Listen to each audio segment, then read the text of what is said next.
Forest fires can spread quickly and do a lot of damage. Keeping our forests safe are fire lookouts, men and women who spend their summers deep in the woods. They keep the sharp eyes out for smoke, ready to alert firefighter at the first signs of danger. Steve Collins Steve Collins has been a fire lookout since 1990. Every summer he spends there 3 months atop a tower in Solway Bitterroot Wilderness Area. This huge forest covered part of Montana and Idaho. Interviewer: How did you become a lookout? 2. I went hiking and met a wilderness ranger. We are talking about her jobs, which was to hike around trails and concerts.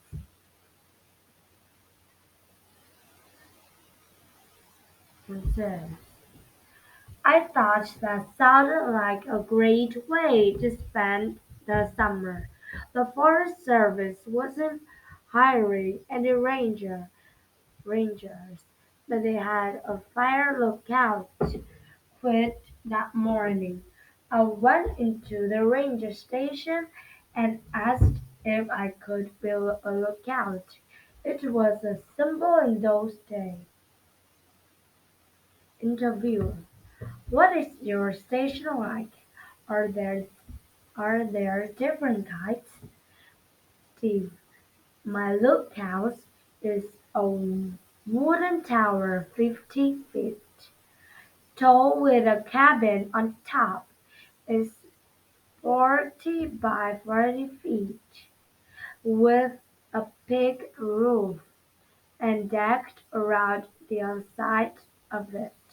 It has 4 walls of window in good light. I can see to I can see 60 to 80 miles in some direction. There are the style. Some are cabins right on the higher ground. Interviewer: How do you travel to and from the station? Steve: It's an 8-mile hike. At the beginning of the year, it get a helicopter right fly up with all my supplies. Every month, they drop off more stuff that almost waste with a helicopter. They bring food and things that paint or new window of if a broken one.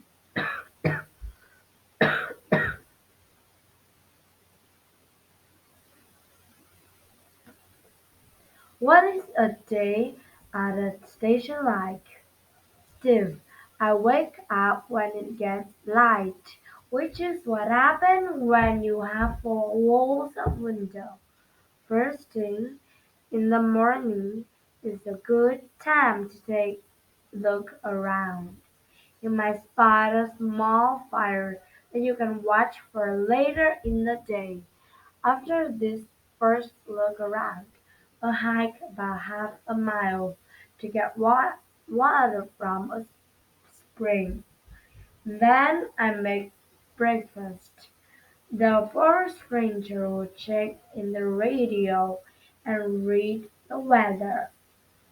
Wind high and read the weather. High temperature and low humidity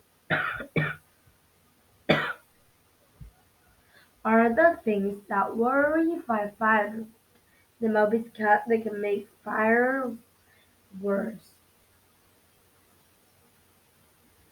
After breakfast good time to take care of repair for painting.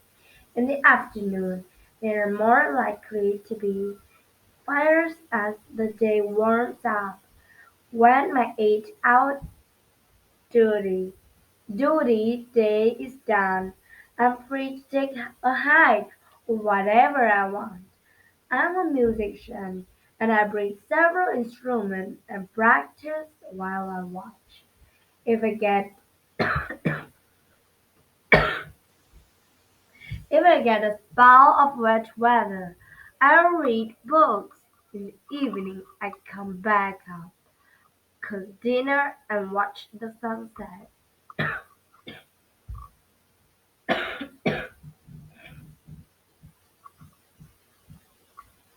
Interviewer: beside the radio, do you have other way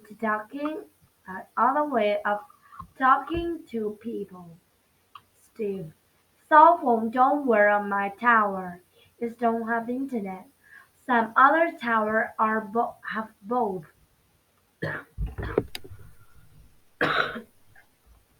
Interviewer: what starts a forest fire in a remote area? Steve: mostly the weather. When it's hot and dry, the fire danger is higher. That in that kind of weather, a chain dragging behind a truck can be sparks. Careless camper or logger can be also start a fire. Sometimes a lightning storm with a little rain starts a fire. The rain keeps it small for days or even weeks when it pop up. So if we've had any lightning, there more need to watch carefully. Interviewer: once you spot a fire, can you do anything else to help firefighter? Steve: yes. After I call in a fire, I'll watch the smoke and look for changes. You can tell things from the color of the amount of smoke.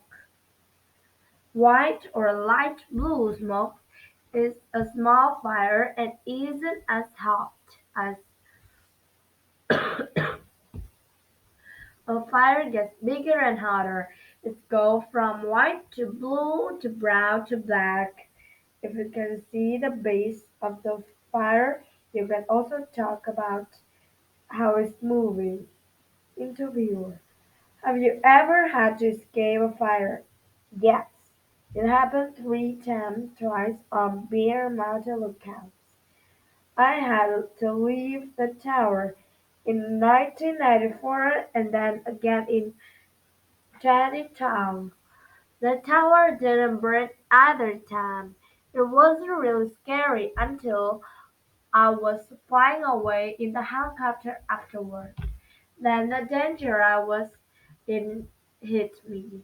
Before that, I needed to pay attention to my job and tell firefighter about the fire. Interviewer: how often are there big fires too? More often in the last few years because the climate has changed. It's hotter and drier and windier. Oftentimes they'll allow small fires to burn because the nature parts of a healthy ecosystem. Last summer, everything was so hot and dry that as soon as fires were spotted, they grew very quickly. Interviewer: that was the bad thing about being a lookout, and what's the hardest thing? Steve: while the best thing is living on top of the mountain, spend the whole summer between earth and the sky. The days are really long and slow. The light comes sideways into window and sunset. It's beautiful.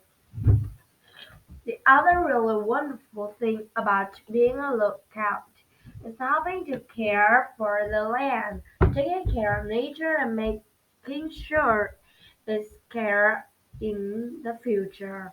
Large wild places are important for people enjoy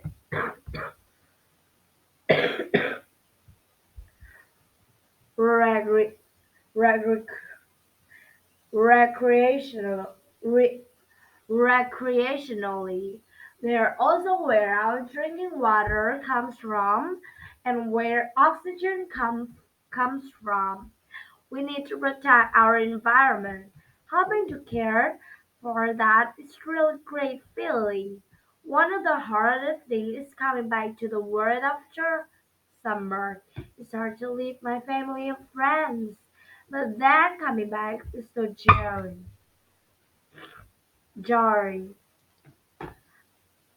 Everything moves so quickly, and the world feels so busy and loud, cluttered.